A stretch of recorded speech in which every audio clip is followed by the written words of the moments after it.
Hi, welcome back to Ionic Compounds. This is part 1. So, our first activity is a storm board activity. You are going to have 5 minutes for this activity.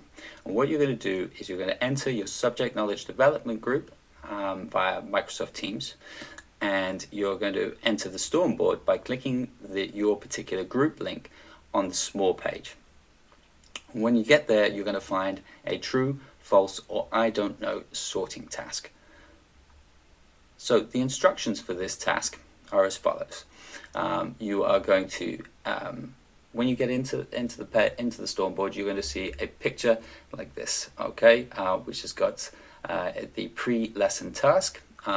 You'll see a collection of post-it notes, okay? Each post-it note has got student 1, student 2, student 3, student 4, and so on written on top of them. So your first task is to edit that top post so that we know which color belongs to which student. Just double click it, the post will open up, and you can change the name. All right? So once you've done that, and there should be one set of post-it notes per student. Once you've done that, you're going to then start to look through the post-it notes. You're going to discuss each statement as a group and decide if it is true or false.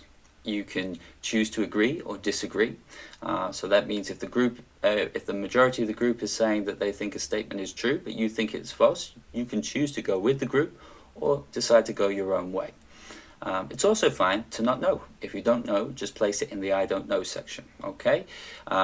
Once you finish sorting it, you're going to take a screenshot of or a picture of your storm board, and you're going to post it in the virtual poster board, which you can find a link for on the small page.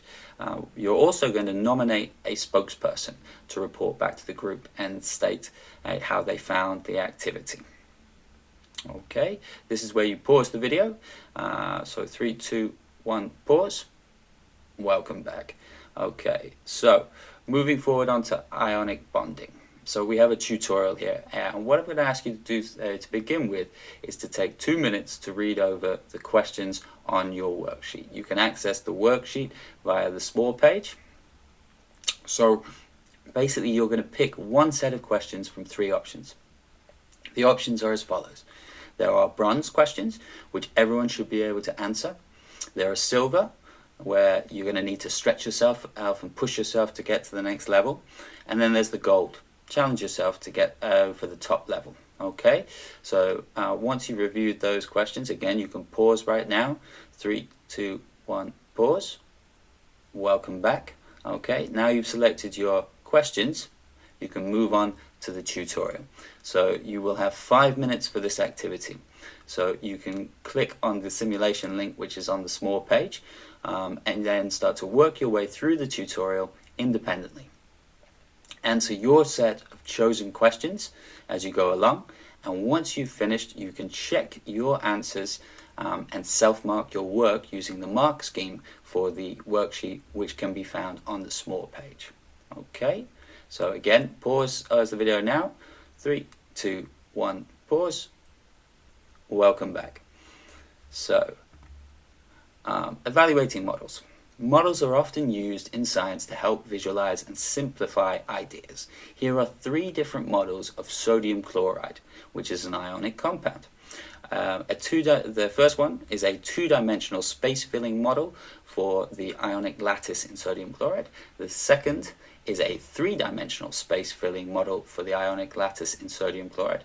And the third one is another 3-dimensional ball and stick model for the ionic lattice in sodium chloride.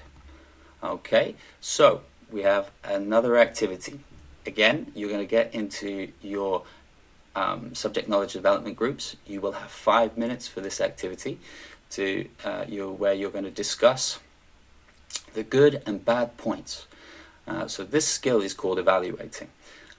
You're going to decide what the advantages are and the disadvantages of the relative models and enter them into your worksheet. Again, the worksheet can be found on the small page. You're going to choose one member of your group, a different member of your group from the storm board activity, to report back to the class with an advantage and a disadvantage of a relative model. Okay, so again, here's where you pause the video. 3, 2, 1, pause. Welcome back. So Our next is just to give you the sort of results of the evaluating models, or what I found while you guys were looking through your video or discussing it. Advantages of the 2D space filling model include the fact that it clearly shows the arrangement of ions in one layer. Its disadvantage, it does not show how the next layer of ions are arranged. For the 3D model, space filling model, it's three-dimensional, which is more realistic. It shows relative sizes of the ions, and the ions are next to each other. The disadvantages of this model is that you only see the outside layer. It does not show how the ions are bonded together, and it's difficult to determine the empirical formula utilizing this model. The last model was the ball and stick model, which is a three-dimensional model again, so more realistic. It shows the length and number and angles of the relative bonds. But the disadvantages are as follows. It shows lines between the ions to represent the bonds, which aren't in real life.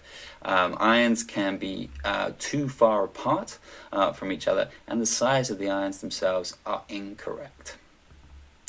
So, Part 1 exit ticket.